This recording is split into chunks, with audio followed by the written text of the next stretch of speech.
Olá, queridos alunos, tudo bem com vocês? Estou aqui para mais uma aula de literatura. Hoje, nossa semana 3, Modernismo em Portugal. Vamos lá? Lembrando que esse material está disponível já no Moodle para vocês acompanharem, baixarem e estudarem tudo, tá bom? Lembrando, gente, que esse assunto é muito mais amplo. Essa aqui é uma aula formato Pocket, que é justamente assim o essencial da matéria para que vocês tenham uma referência na hora de estudar, tá bom? Bom, vamos fazer então um breve caminho para a gente se situar. A gente tem ali no começo do século XX as vanguardas, lembram? Futurismo, cubismo, surrealismo, dadaísmo, expressionismo, impressionismo, certo? Né? A gente tem as vanguardas e essas vanguardas elas representaram uma ruptura no pensamento desse homem ocidental, né?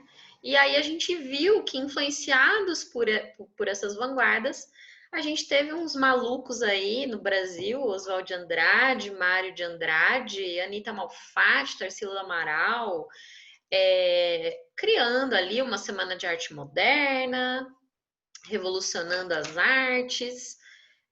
A gente tem a criação de uma poesia extremamente crítica, a gente tem ali um centenário da independência do Brasil, uma visão muito irônica, debochada do que foi o índio, do que foi a colonização, do que foi o português. A gente tem um índio muito louco, que é o Macunaíma. Então, a gente tem um momento de revisitação da cultura brasileira, do que era considerado brasileiro. A gente tem uma visão muito inteligente da coisa, no sentido de identificar processos de colonização que nós passamos para nos tornarmos quem somos, né? Nós, brasileiros. E em Portugal, o que estava acontecendo, né? Gente, a primeira geração modernista de Portugal ela também foi influenciada pelas vanguardas, claro. E Portugal estava num momento muito conturbado politicamente ali no começo do século XX, porque só em 1910 a gente teve a proclamação da República. Olha só, ainda era monarquia, gente. Né? E se for comparar com o Brasil, né? O Brasil teve a proclamação da independência em 1822. Olha só quanto tempo durou o regime monárquico em Portugal. E aí, então, essas ideias de se transformar numa república, foi um movimento de muita efervescência cultural, influenciado pelas vanguardas, mas isso durou pouco, né?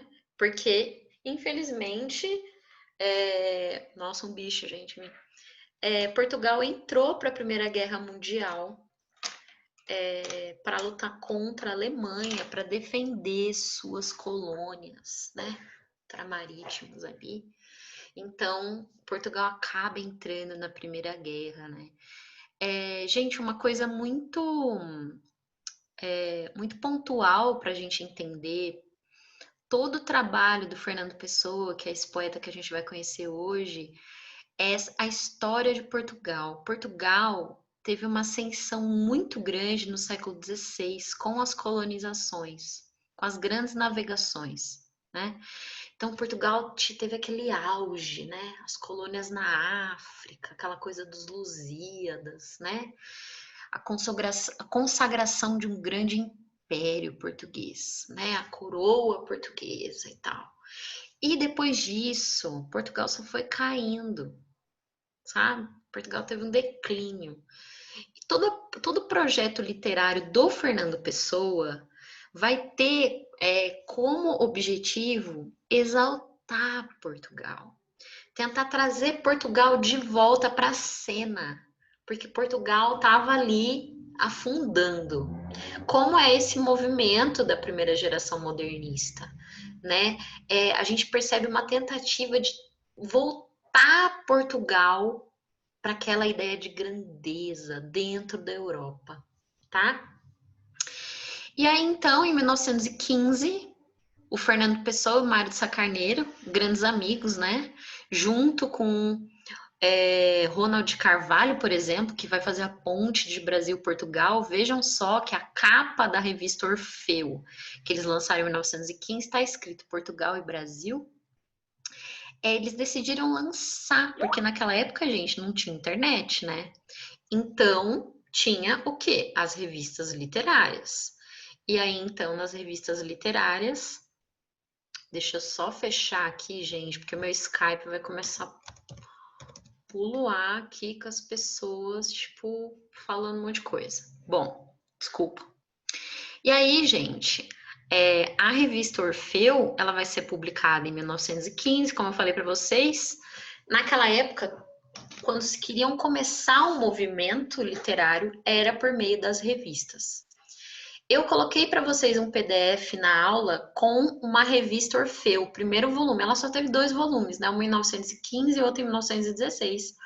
Mas é bom para vocês verem, darem uma olhada, como é que foi, né? As publicações. E como no Brasil, esses poetas modernistas, eles queriam acabar com a tradição parnasiana simbolista, né?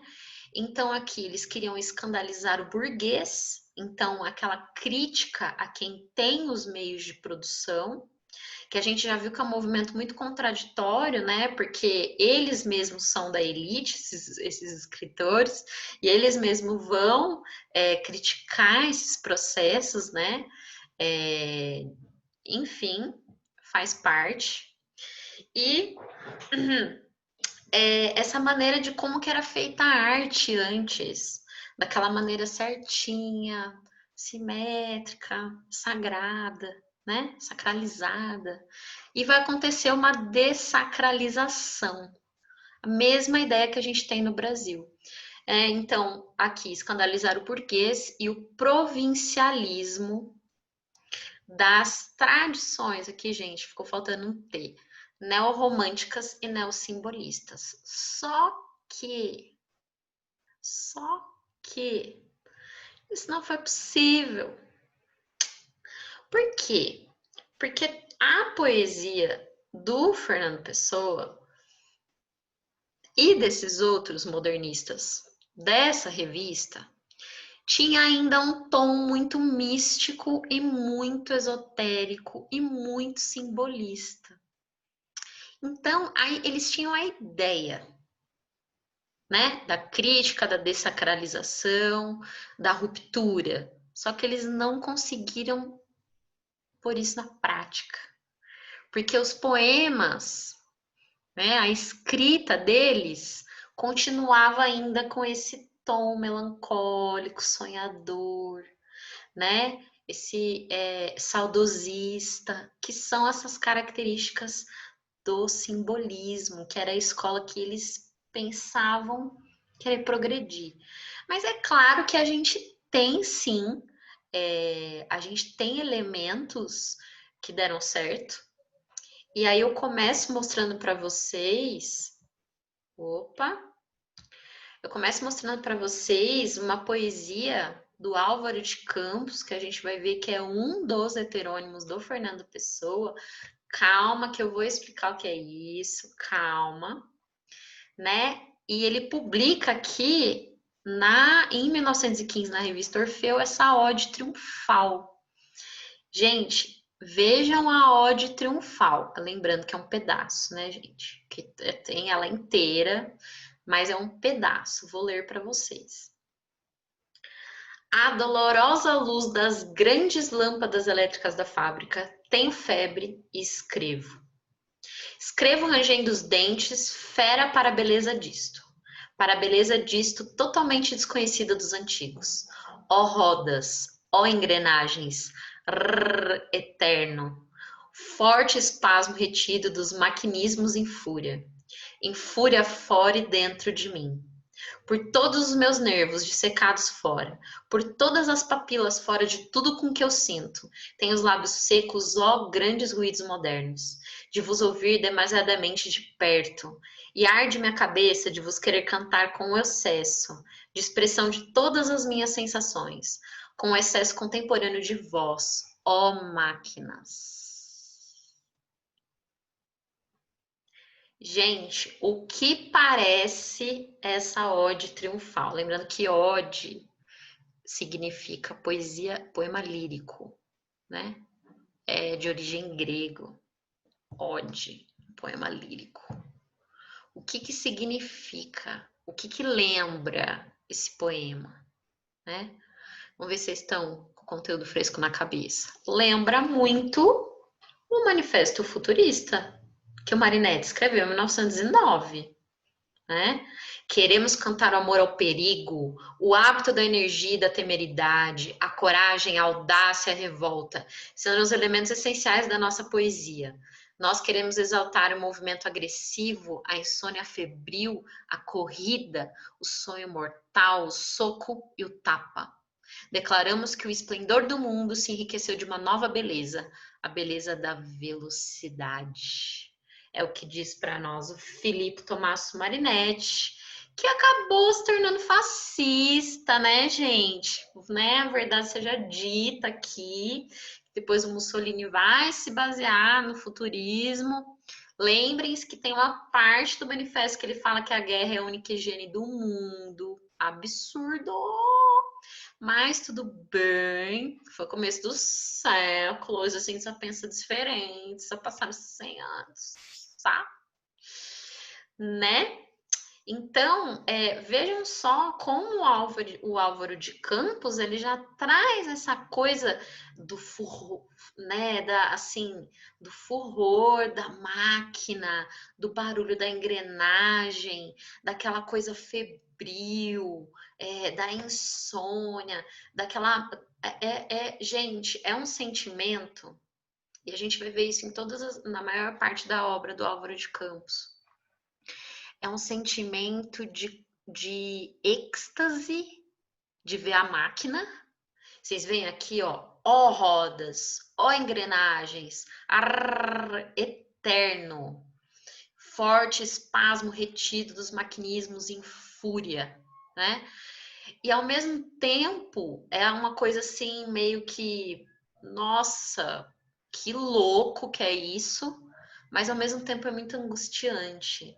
Então, ó, em fúria fora e dentro de mim, por todos os meus nervos dissecados fora, por todas as papilas fora de tudo com que eu sinto. Tenho os lábios secos, ó grandes ruídos modernos, de vos ouvir demasiadamente de perto. A gente vai ver aqui, gente, aquele sentimento que é um sentimento parecido com o que o Mário de Andrade vai trabalhar na Paulicéia Desvairada, quando ele vai dizer que é São Paulo, ó São Paulo, ó Paulicéia Desvairada, com sua boca de 1000 dentes. É uma sensação do poeta moderno de ao mesmo tempo estar vislumbrado com aquela paisagem, com as máquinas, com a indústria, com o progresso, e ao mesmo tempo estar muito desorientado internamente com tudo isso. Ele está perdido, ele está confuso, ele não, sabe, ele não consegue muito bem absorver isso. É isso que a gente vai ver nessa poesia do Álvaro de Campos. E essa poesia aparece pela primeira vez na revista Orfeu. Opa! Aqui, gente, ó, tem até aqui embaixo, ó. Ele publica 2 poemas, né? Opiário e Ode Triunfal. E aqui é importante falar para vocês também, eu não vou aprofundar isso, mas aqui o Fernando Pessoa publica um drama estático que se chama O Marinheiro, que ele é como se fosse um teatro, né?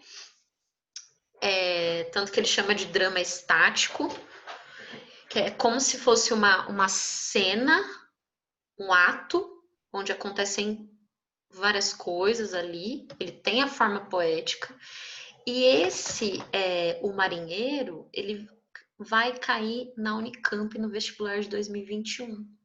Ou seja, quem vai prestar a Unicamp esse ano pode ler o Marinheiro porque vai cair, tá? Se vocês quiserem, se muita gente se interessar, a gente pode gravar uma aula só sobre ele. Eu não sei se todo mundo está querendo ir prestar Unicamp, mas enfim, Eu vou centrar nessa aula de hoje, eu vou centrar muito na questão da poesia, que é o mais importante. E aí depois a gente conversa, vocês me falam no grupo se vocês quiserem uma aula sobre o marinheiro. Eu preparo e a gente discute, tá bom? Bom, e aí então vamos para a poesia, né? E vamos entender o que são esses heterônimos. Professora, mas que raio é isso? Gente, vamos começar entendendo o que significa heterônimo. Hétero significa diferente. Ônoma significa nome. Então, são nomes diferentes, tá? Fernando Pessoa, gente, eu vou contar um pouquinho sobre ele para a gente entender, né? Fernando Pessoa, ele nasceu. Tem até um slide bonitinho aqui para colocar para vocês. Ele nasceu em Lisboa, dia 3 de junho de 1888, tá? Ele perde o pai e o irmão muito cedo. Isso abalou muito ele, assim. A mãe se casa de novo. E esse marido tem alguma função importante na África do Sul. Então ele se muda para a África do Sul. Lá ele é alfabetizado em inglês, lê os grandes nomes da literatura inglesa, como Shakespeare. E ele começa a ganhar prêmios na escola, de melhor escrita. Ele faz a escola num tempo menor do que as outras pessoas normais. Ele, inclusive, passa na faculdade lá na África do Sul, mas eles acabam voltando, ele acaba voltando para Portugal. E aí aqui ele tenta procurar trabalho, ele começa a faculdade de letras, mas ele abandona em Lisboa. Ele ganha uma herança de uma tia que faleceu e ele tenta abrir uma loja, um escritório de tipografia, mas como ele não tem muita experiência, acaba falindo e ele começa a trabalhar como representante comercial de línguas estrangeiras. Porque como ele domina muito bem o idioma francês e o idioma inglês, ele vai trabalhar com isso traduzindo cartas e documentos. E vai ser nisso que ele vai trabalhar até o final da vida, né? Ele vai trabalhar como tradutor. Ele vai fazer esse trabalho de tradução, sempre ligado muito às letras, né? Fernando Pessoa, sempre. E aí, gente, quando ele volta para Portugal, é muito interessante porque ele começa a escrever para revistas, né? E aí, numa das revistas, ele escreve um artigo falando que tá para surgir em Portugal um grande escritor que vai ser superior a Camões, que vai ser um supra Camões. E, gente, o mais doido é que ele estava falando dele mesmo. Pasme, né? O Fernando Pessoa, ele tem isso de muito místico. Ele era astrólogo, né? Ele estudava o ocultismo, ele fez o mapa astral de todos os heterônimos. Inclusive, existem até teorias que falam que ele era médium, né? A teoria literária considera que ele criou esses personagens, porque a gente vai estudar hoje 3 desses personagens que ele criou. Mas são muitos. Tanto que quando ele morreu, ele deixou uma arca com 27 mil papéis. Tem gente até hoje achando heterônimo, achando coisa que o Fernando Pessoa escreveu. Porque em vida, o único livro que ele publicou foi Mensagem, que ele participou de um concurso, que eles queriam alguém que escrevesse uma obra que louvasse Portugal. Porque lembra que eu falei para vocês? Portugal, nesse momento, ele Portugal respira um ar assim de querer voltar ao que era antes, aquela grandeza, né? E Fernando Pessoa não ganha o concurso, ele fica em segundo lugar. Nem existiu um segundo lugar, mas eles criam um segundo lugar. E ele compõe mensagem, que essa é uma obra cheia de enigmas sobre a história de Portugal. E ele vai falar dos brasões, ele vai falar dos príncipes, vai falar do rei Sebastião, né, que morreu na África, mas existe esse mito que o rei Sebastião vai voltar e que ele vai colocar ordem em Portugal, que ele vai restaurar Portugal, né? É muito interessante a gente analisar por aí. E aí, gente, então a maior parte dos livros do Fernando Pessoa foram publicados muito depois da sua morte. Ele só foi considerado um bom escritor depois de 10 anos, e ele morreu novo até, ele morreu com 47 anos, em 1935. Ele acertou a data da morte, porque ele fez ali os cálculos astrológicos, né? E realmente, assim, eu coloquei para vocês uma das cartas, que é a carta que ele conta a origem dos heterônimos e que ele responde algumas perguntas sobre o ocultismo. Então, realmente, a gente fica na dúvida, assim, se é realmente ele criou tudo isso ou se realmente existiu.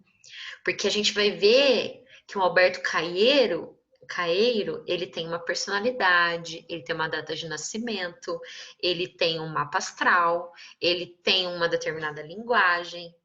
O Álvaro de Campos, ele vai ter uma outra data de nascimento, um outro estilo, uma outra personalidade, e o Ricardo Reis, completamente diferente, e o Fernando Pessoa, completamente diferente.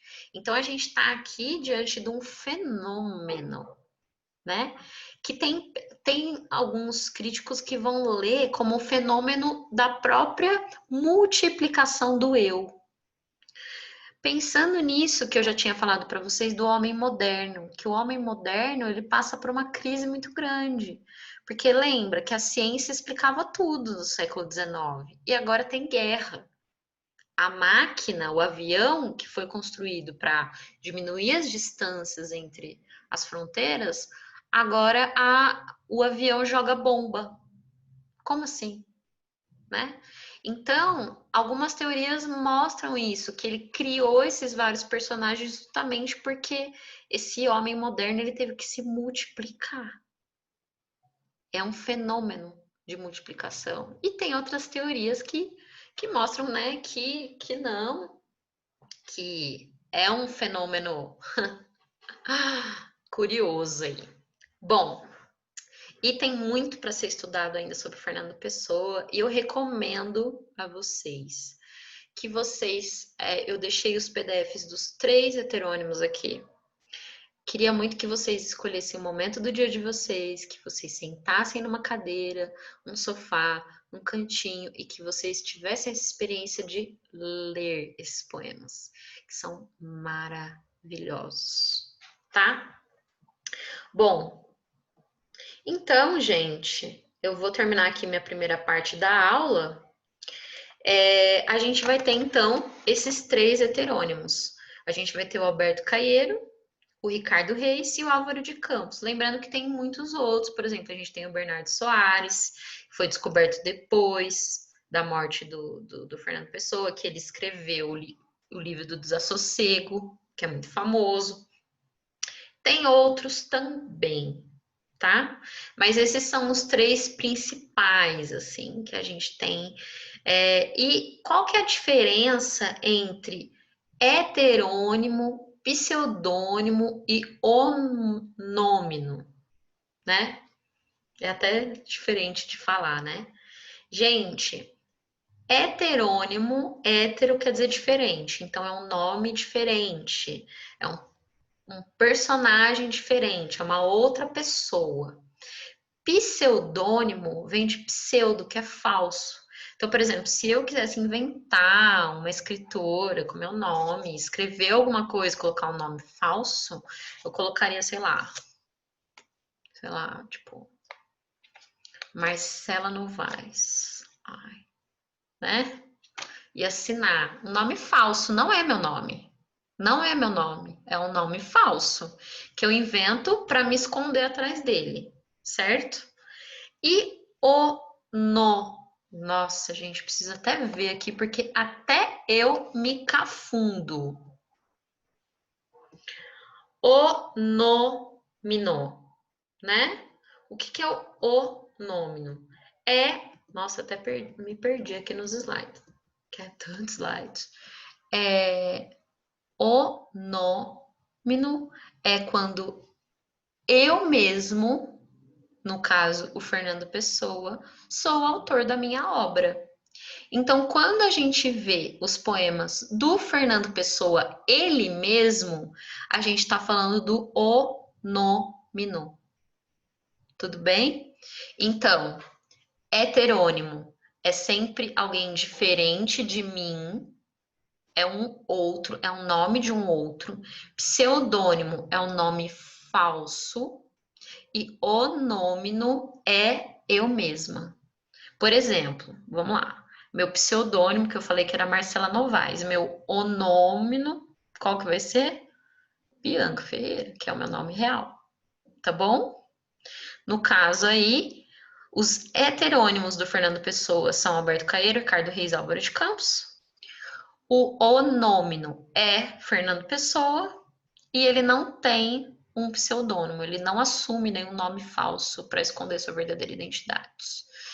Tá bom, gente? Essa é a primeira parte. Vou cortar agora para não ficar muito comprido. Tá bom? Mas eu volto com mais um pouquinho dos nossos queridos heterônimos. Beicinho.